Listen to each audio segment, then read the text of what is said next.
Honourable members Asaduddin बहुत बहुत धन्यवाद। धन्यवाद सर, आपका शुक्रिया कि आपने बोलने का मौका दिया। आपका बेहद शुक्रिया सर। सर, मैं इस बजट की मुखालिफत में बोलने के लिए खड़ा हूं और इस बात को ज़हन नशीन करनी चाहिए सर कि पिछले 25 साल में से 15 साल बीजेपी और एनडीए इख्तिदार पर है और यही बुनियादी वजह है कि आज एक ग्रेजुएट बेरोजगार है, किसान खुदकुशी कर रहे हैं, एमएसएमई बंद हो रहे हैं और चीन से बगैर इंपोर्ट करे हमारे देश का निजाम नहीं चल सकता।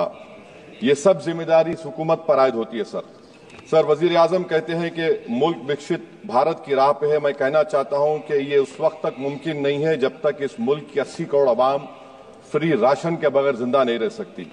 विकसित भारत उस वक्त तक मुमकिन नहीं है सर जब हमारे देश की लड़कियां न्यूट्रिशन और तालीमी मौके उनको बच्चों की तरह नहीं मिल जाते। सर, विकसित भारत उस वक्त तक मुमकिन नहीं है जब हमारे मुल्क के बच्चों को जो पढ़ना नहीं आता, प्रॉपर सेंटेंस नहीं लिख सकते। सर, विकसित भारत उस वक्त तक मुमकिन नहीं है जब इस देश की बहुत बड़ी आबादी गरीब है, एब्जेक्ट पॉवर्टी में है। विकसित भारत इस वक्त तक मुमकिन नहीं है सर जब देश के 15% मुसलमानों को तालीम से, रोजगार से, सियासत, इंतजामी और गवर्नेंस से मजहबी तासुब की बुनियाद पर खारिज कर दिया जाता है। सर, 2014 से रियल वेजेस में गिरावट आई है या स्टैग्नेशन हुआ है। हर साल 1.3% की कमी हुए, यानी हर साल वतन अजीज के शहरी गरीब होते हैं और बरसर इख्तिदार की जमात की दौलत में इजाफा होता है। 750 उन्होंने अपने नए पार्टी ऑफिस पूरे देश में खोले हैं और एक गरीब को पीएमएवाई में बगैर रिश्वत करप्शन के घर नहीं मिलता। सर, तनख्वाहों में कमी, गिरावट से सबसे ज्यादा नुकसान मुसलमान, दलित और आदिवासी को है क्योंकि इनमें सबसे ज्यादा गरीब हैं। सर, मोदी हुकूमत ने इन तीनों तबकों के खिलाफ ऐलान जंग कर दिया। क्या मन की बात से एक औसत घराने को खाना मिलता है? सर, वजीर आजम ने हालिया आवाम को, जनता को मशवरा दिया कि खाने के तेल में कमी करने से जिस्म का वजन कम होता है। सर, मगर इस हुकूमत के मोटापे का अंदाजा लगाइए कि 2014 और 22 से मोदी हुकूमत ने एडवर्टाइजमेंट के ऊपर 3,260 करोड़ रुपए खर्चा किए। तो मालूम हुआ कि देश के प्रधानमंत्री मोदी जी एक एग्जाम वॉरियर भी हैं और एक डाइट कोच भी हैं। सर, खाने के तेल का होलसेल प्राइस इंडेक्स 2014 में 104 था, 2022 में 182 हुआ, 2024 में 145 होता है। ये पॉलिसी हुकूमत किसके लिए बनाती है? गरीबों के लिए नहीं बनाती, हम जानते हैं। सर, 80% भारत की आबादी माइक्रो न्यूट्रिएंट डिफिशियंसी है, सफर करती है। हेल्थ के बजट को हम देखें sir, as a percentage of total budget spend and share of GDP, इसमें कोई इजाफा नहीं हुआ है सर, बल्कि इसका शेयर 2018-19 से कम है। जब हेल्थ सेस लागू किया गया था, हजारों करोड़ हेल्थ सेस कॉर्पोरेट और इनकम टैक्स लोगों ने दिया, हमारे हेल्थ सेक्टर में कोई काम नहीं हो रहा है। सर, तालीम पे आ जाइए। इकोनॉमिक सर्वे जो रिसेंटली ले हुआ है इस हाउस में, जिसमें डेटा यह बताता है कि स्कूल रिटेंशन क्लास 1 to 10 63.8 और हायर सेकेंडरी में क्लास 1 to 12 45.6। मतलब यह है कि सर, एक 1/3 हमारे बच्चे 10वीं तालीम को मुकम्मल नहीं करेंगे और आधे से ज्यादा 12th की तालीम नामुकम्मल करेंगे। लगता है कि देश के प्रधानमंत्री इनको एग्जाम वॉरियर बनाने का जो नारा लगाते हैं, वो नहीं चाहते कि नौजवान तालीम याफ्ता बने, बल्कि सिर्फ चाहते हैं कि गरीब और मायूस नौजवान उनकी जलसों जनसभाओं में यहाँ शिरकत करें, उनके लिए जिंदाबाद के नारे लगाएं और खुद की जिंदगी और मुस्तकबिल को मुर्दा कर दें। सर, सच्चाई यह है कि हमारे नौजवानों का एक बहुत बड़ा तबका बेसिक मैथमेटिक्स पढ़ नहीं सकता और अपनी मादरी जबान में एक जुमला नहीं लिख सकता। सर, जो सौतेला तासुब रवैया अक़लियतों के साथ हुकूमत कर रही है, इसकी मिसाल यह है कि वजारत अक़लियती बहबूद का बजट पिछले साल से कम हो गया है। सर, मैं एग्जाम्पल दे रहा हूं आपको।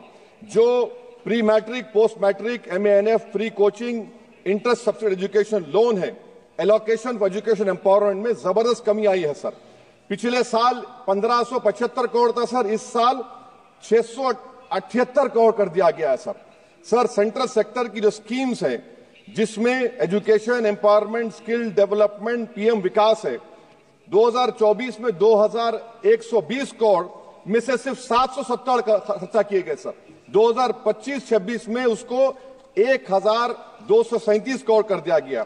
सर, ये सरकार अक़लियतों को और खास तौर से मुसलमानों को मुकम्मल नजरअंदाज कर दी गई है। प्री मैट्रिक स्कॉलरशिप सर, पिछले साल 326 करोड़ में से 90 करोड़ रुपए खर्चा किए गए। पोस्ट मैट्रिक में इस साल 65% कमी कर दी गई, सिर्फ 413 करोड़।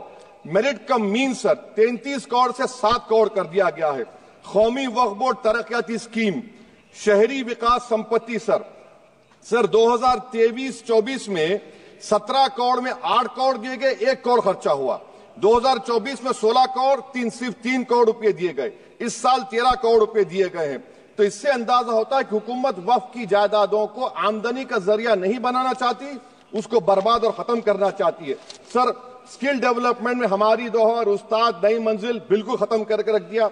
अब टेक्सटाइल इंडस्ट्री बर्बादी के दहाने पे आ गई सर। 2016 तक भारत में सबसे ज्यादा रेडीमेड गारमेंट्स हम एक्सपोर्ट करते थे, आज उसमें 14% कमी आई, बांग्लादेश हमसे आगे चला गया।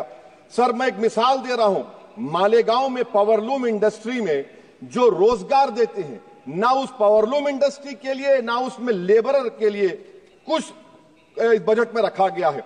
RODTEP, ROSCTL में एक्सपोर्ट प्रमोशन की पॉलिसी नहीं बनाई गई। ग्रुप इंश्योरेंस और GIS को क्यों बंद किया गया इन पावरलूम इंडस्ट्री के लिए? और फिर सर PLI स्कीम के बहुत बड़े दावे किए जाते हैं। ये PLI स्कीम प्रो कॉर्पोरेट है, जबकि इसको प्रो माइक्रो होना चाहिए था। मालेगांव की पावरलूम इंडस्ट्री के लिए इंफ्रास्ट्रक्चर डेवलपमेंट है।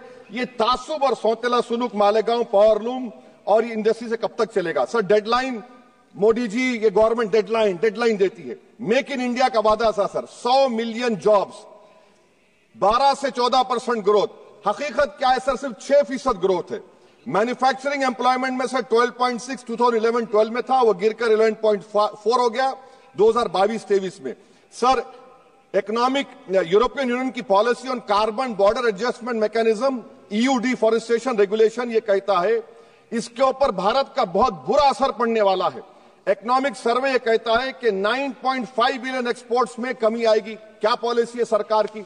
सर अनक्लेम डिपॉजिट्स देखिए सर 2023-24 में LIC में 3,70,000 maturity claims are lying unclaimed, 880 crore के।